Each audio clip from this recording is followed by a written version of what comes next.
Part 1. You will hear a man called Ken talking on the phone to a friend called Liz about holiday accommodation. First, you have some time to look at questions 1 to 6.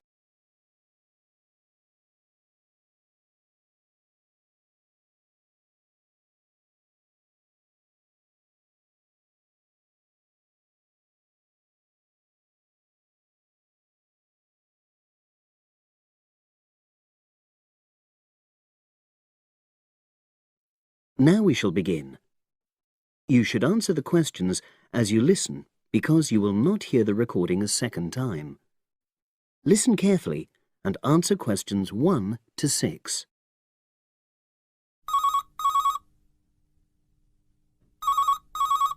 Hello. Hi Liz, it's Ken here. Hi, Ken. Nice to hear from you. Are you... This is just a quick call, but Mary and I have just been talking about our summer holiday. We haven't booked a place yet, and we've left it a bit late.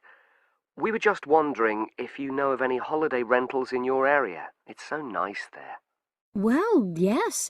I can think of 2 or 3 places that are very nice. What dates have you got in mind? The 10th of July to the 22nd of July. Oh, yes. That is quite soon, isn't it? Well, there's a place near here called Moonfleet. Is that MOONFLEET? That's right. It's quite a rural location, and it's next to the owner's house, but it's got fields all around it, so it's very pretty. Sounds okay. Can you tell me a bit more about it? Well, it's an annex to the owner's house, and it's an apartment with 2 bedrooms and an open-plan living area. Well, I like the sound of it. Is there anything we might not like about it? Well, it's quite a distance from the nearest shops, that's all.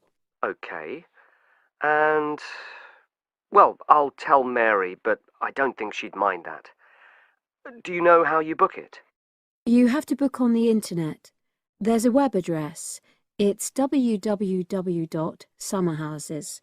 One word? Yes, then .com. You'll be able to look at a photograph on that. Okay. And what about the others? Where are they? The second one I'm thinking of is called Kingfisher, and that's even more rural. It's a really beautiful location, in fact. It's by the river, and it's got nice views. It overlooks woodland on the other side.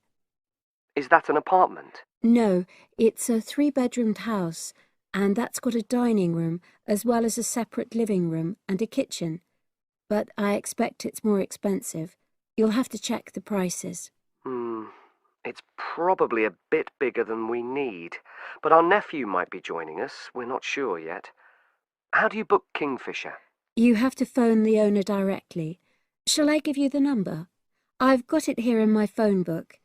It's 01752 669 218. Right. Before you hear the rest of the conversation, you have some time to look at questions 7 to 10.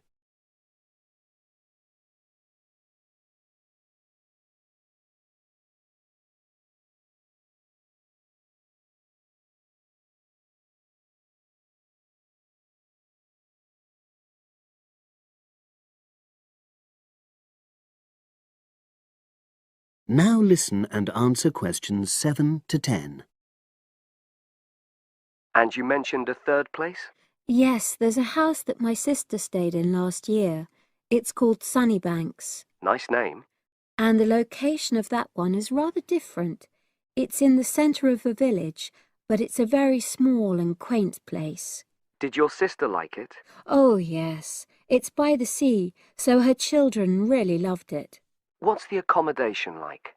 I'm not sure about the number of rooms, because I haven't been in it myself, but I think she said it's quite spacious, and I know it's got its own garden. It's not very big, but it's not shared with anyone else, and it's supposed to be very pretty. Any snags? Problems? The only other thing I can think of is that there's nowhere for parking. The streets are too narrow, so you have to leave your car somewhere else and then walk to the house. It's only about 10 minutes away, but... Okay. Well, I don't think it matters personally. How do you book it? There's an agent you have to contact. I don't know his details, but I can ask my sister and let you know tomorrow. Thanks, Liz. That'd be great. I'll talk to Mary and see what she says. Thanks for your help. That's okay, Ken. I'll speak to you again tomorrow. I hope you find what you're looking for. That is the end of part 1. You now have half a minute to check your answers.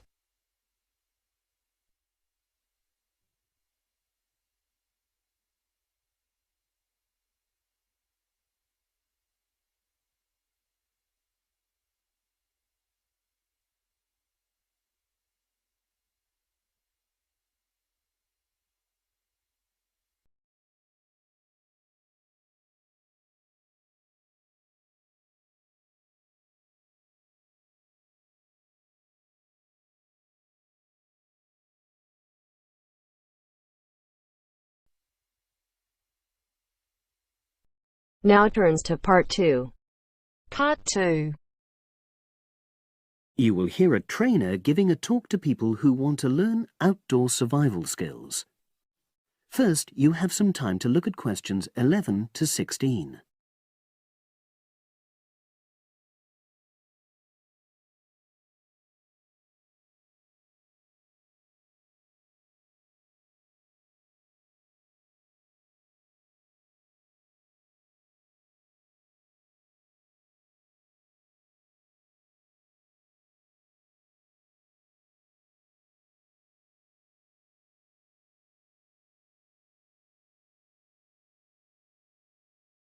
Now listen and answer questions 11 to 16. Good morning, everyone, and welcome to our outdoor survival program. As you know, this week you'll be learning some of the basic information and skills you need to look after yourself independently in the outdoors. These first 2 days will be based here in the classroom, and then we'll be taking a camping trip to put into practice some of the things you've learned. I'm going to start off with the topic of food. And to start with, I'll describe just 2 methods which we'll be putting into practice at our camp, and which make use of natural resources, the steam pit and the bamboo pot.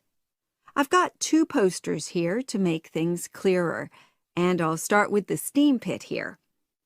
To make this, you'll need some dry sticks, some grass, some loose earth, and some stones. And for this week only, some matches. The first thing you do is to dig a shallow pit in the place you've chosen to do your cooking. Let's say about 25 centimeters deep and 30 centimeters wide.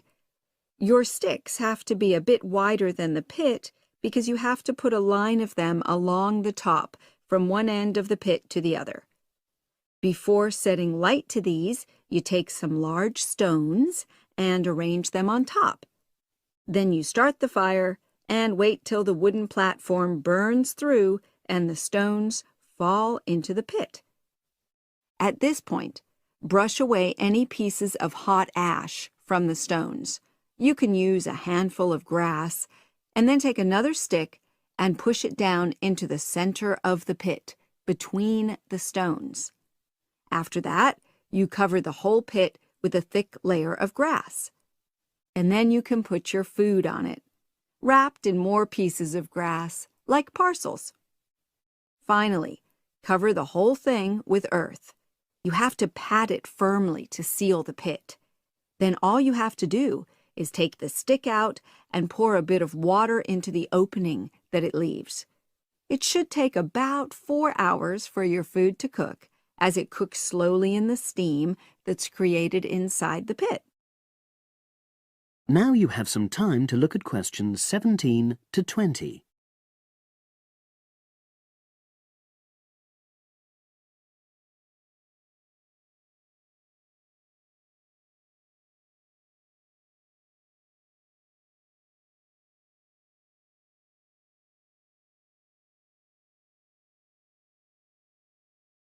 Now listen and answer questions 17 to 20. So, simple but effective. The other method you're going to practice this week is the bamboo oven. Now, the steam pit is ideal in certain conditions because the heat is below ground level. For example, if there's a strong wind and you're afraid a fire might spread. But when it's safe to have an open fire, you can use the bamboo oven method. You get a length of bamboo, which, as you probably know, is hollow and consists of a number of individual sections with a wall in between. You use a sharp stick to make a hole in each of the dividing walls apart from the end one.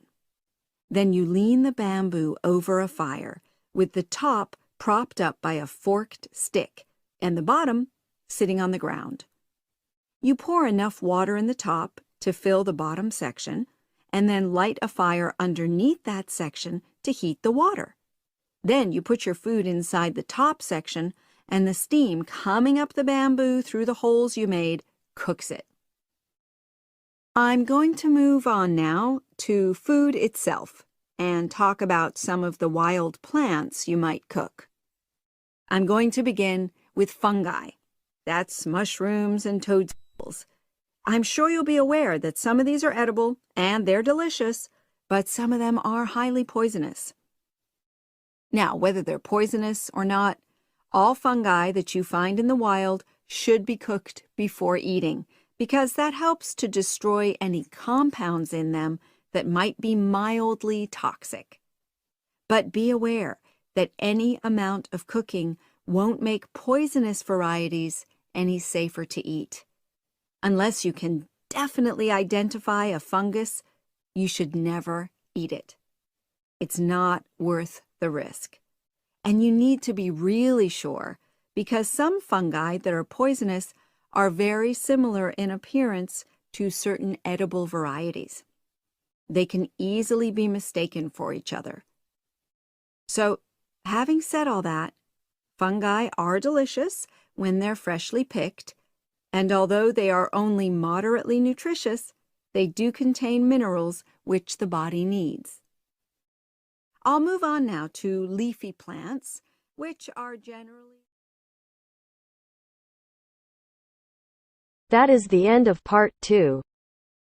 You now have half a minute to check your answers.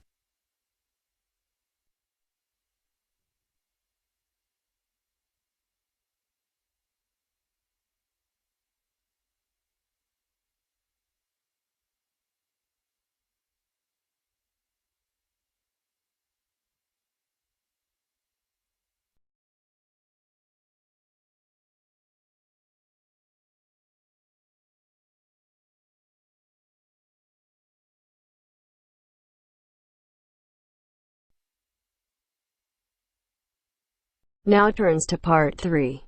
Part 3. The next important development in how history is recorded came with print. First, you have some time to look at questions 21 to 25.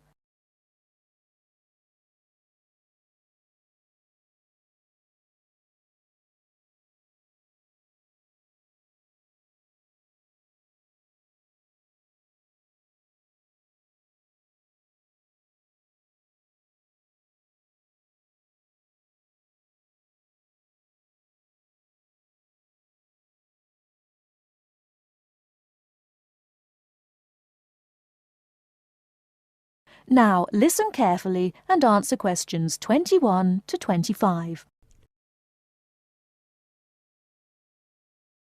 The next important development in how history is recorded came with print. In the 8th century, the Chinese invented paper and woodblock printing. Remember that up to this time, very few people could read and write, and so only a very small number of people could understand written history.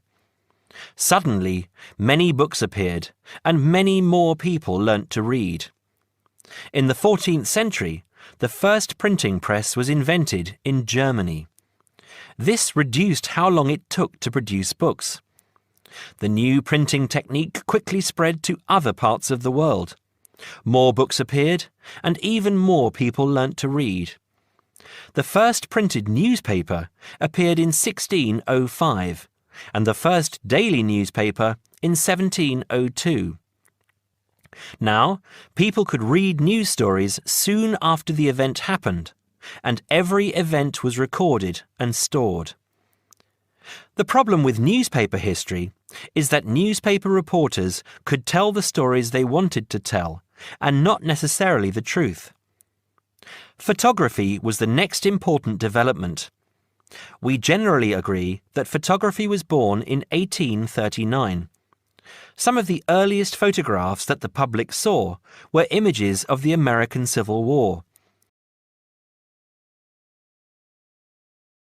Before you hear the rest of the talk, you have some time to look at questions 26 to 30.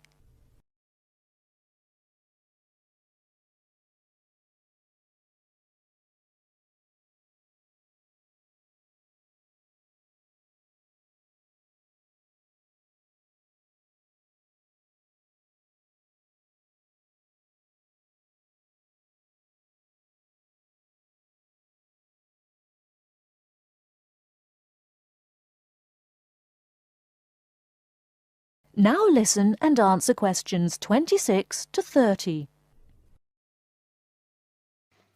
People were shocked by the photographs of dead soldiers, and for the first time saw the reality of war. By 1850, photographs appeared regularly in newspapers, and people now expected the truth. At the end of the 19th century came the first motion picture camera. Soon, history was being recorded as moving images. In the 1930s, television brought moving images into people's homes.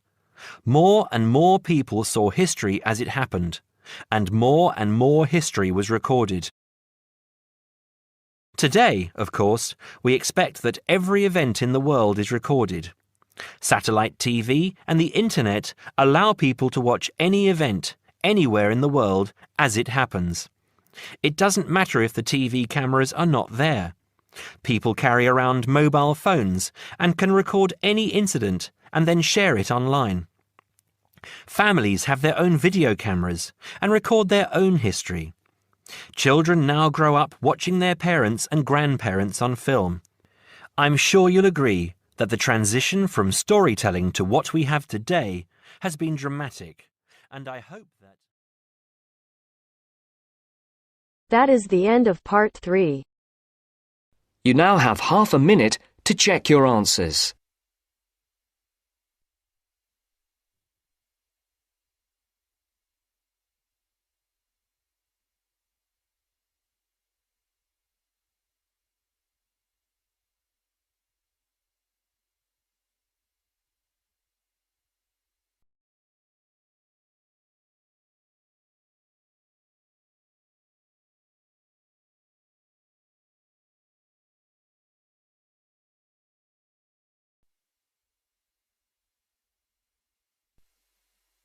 Now turns to part 4. Part 4. This is Jane Frost with this morning's edition of Wake Up with Frost. First, you have some time to look at questions 31 to 40.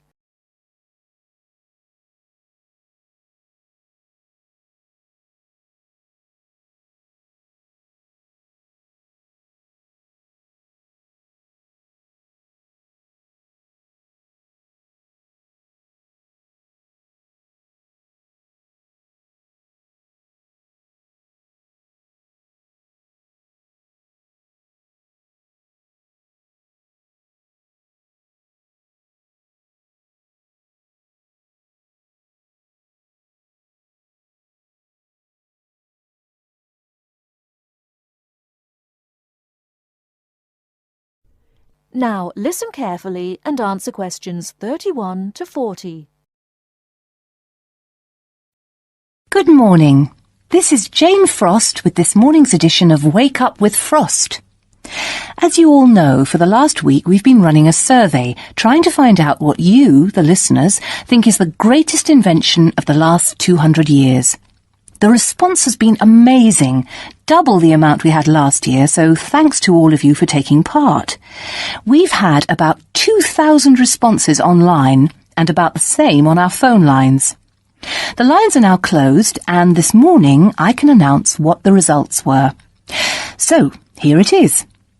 You, the listeners, have chosen as the greatest technological invention of the past 200 years, and let me not forget to mention that 65% of you voted for this, it's the bicycle. Yes, the bicycle, first invented in 1818, and, would you believe it, the first bicycle was made of wood. The second bicycle had iron wheels. I cannot imagine what that must have been like to ride. It would have kept you fit at any rate. But for me, the best thing about the bicycle was what it did for women's rights. Yes, in the 1890s, it was the bicycle that meant women could change their clothing, start wearing trousers or pantaloons as they were known. Before then, women's clothes had been really uncomfortable, and I'd imagine quite difficult to breathe in. So, thanks to the ordinary bicycle, it was not only the man who wore the trousers in a home. Instead, women could now feel far more equal to their male contemporaries. And I'm sure you'll agree, the bicycle is a great way to get regular exercise, and of course, it's much better for the environment. And today, over 1 billion people all over the world ride bicycles, and for some, it's their only means of getting around from A to B. So, to all you bicycle riders out there, keep up the good work. Coming in a close second with 42% is the computer. I found out something interesting about the computer, which is that really, this word first meant someone who did mathematical calculations. Of course, today, with the development of the personal computer, computers are being used for everything from home use to business and even digital photography. I don't know about you, but I can't imagine life without a computer now. I guess closely related to the computer is the internet, and this got 12% of your votes. Maybe, like myself, many of you might think of the internet as being the World Wide Web, but actually the web is only one part of the internet. The internet began as part of the United States military network, but it later began to be used by businesses and academic institutions. Of course, today, the internet has so many uses. We use it for shopping online and entertainment, as well as to find information and send emails. But sadly, there is a darker side to the internet, and some of you have sent me emails about this. Finally, with 5% of your votes, is the radio.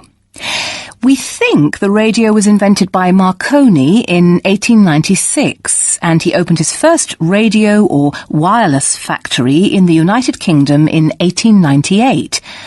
In 1906, a man called Reginald Fessenden gave the first radio broadcast from Massachusetts. Ships could hear him at sea, and apparently he played the violin. As yet, listeners, I've spared you from having to listen to my guitar playing. But certainly radio is still important. Let's not forget that it was by radio that the Titanic sent signals to other ships. And with the popularity of TV today, I was secretly pleased so many of you had still placed importance on the radio. So, there you have it, the results of our survey. I think there are still important inventions that were not chosen but deserve a mention. Nuclear power and, of course, communications satellite, something which I am certain will continue to change the face of how we communicate with each other over both long and short distances. In fact, for me, the mobile phone is one of the greatest inventions of the last 200 years, if I think back to my first phone and then I look at what is happening now. Children born today will probably be more likely to have their first experience of the internet on a mobile phone screen rather than a computer monitor. Some of the new mobiles that are now being sold make it just as easy and as quick to find information on the web as on a computer. And let's not forget that mobiles now have digital cameras, word processing facilities, so you can type all your documents, and even personal organisers. I think it's quite possible that the mobile may even replace computers one day. That is the end of part 4. You now have half a minute to check your answers.